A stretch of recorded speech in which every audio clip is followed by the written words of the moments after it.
সোমবার সানার আন্তর্জাতিক বিমানবন্দরের রানওয়েতে হামলা চালানো হয়। এর জন্য সৌদি সমর্থিত ইয়েমেন সরকারকে দায়ী করে আবহা আন্তর্জাতিক বিমানবন্দরের দিকে ব্যালিস্টিক ক্ষেপণাস্ত্র ও ড্রোন ছড়ে হাউথি বিদ্রোহী। 4 বছরের নীরবতার পর আবারও বড় সংঘাতের মুখে দুপক্ষ।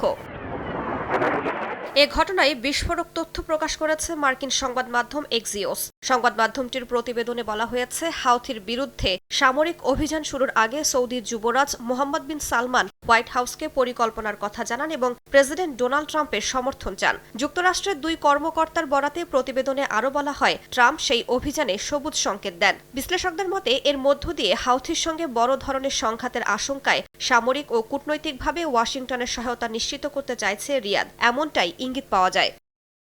এদিকে হাউথির রাজনৈতিক ব্যুরোর সদস্য মোহাম্মদ আল বুখাইতি হুঁশিয়ারি দিয়ে বলেন, সানার ওপর অবরোধ অব্যাহত থাকলে সৌদি বিমানবন্দরগুলোও তাদের লক্ষ্যবস্তু হবে। একই সঙ্গে সৌদি আকাশসীমা ব্যবহার না করার জন্য আন্তর্জাতিক এয়ারলাইন্সগুলোকেও সতর্ক করেছে তারা। বিশ্লেষকদের আশঙ্কা, এই পাল্টাপাল্টি হামলার মধ্য দিয়ে 2022 সাল থেকে কার্যত বহাল থাকা অনানুষ্ঠানিক যুদ্ধবিরতি ভেঙে পড়তে পারে। নতুন করে সৌদি হাউথি সংঘাত শুরু হলে শুধু ইয়েমেন নয়, ইরান যুক্তরাষ্ট্র উত্তেজনাও আরও তীব্র হতে পারে। পাশাপাশি লোহিত সাগরের প্রবেশদ্বার বাবাল মানদেব প্রণালীতে নৌ চলাচল ব্যাহত হওয়ার আশঙ্কাও বাড়ছে, যা বৈশ্বিক জ্বালানি ও বাণিজ্য সরবরাহ ব্যবস্থার ওপর বড় প্রভাব ফেলতে পারে। রাইসা জান্নাত, সময় সংবাদ।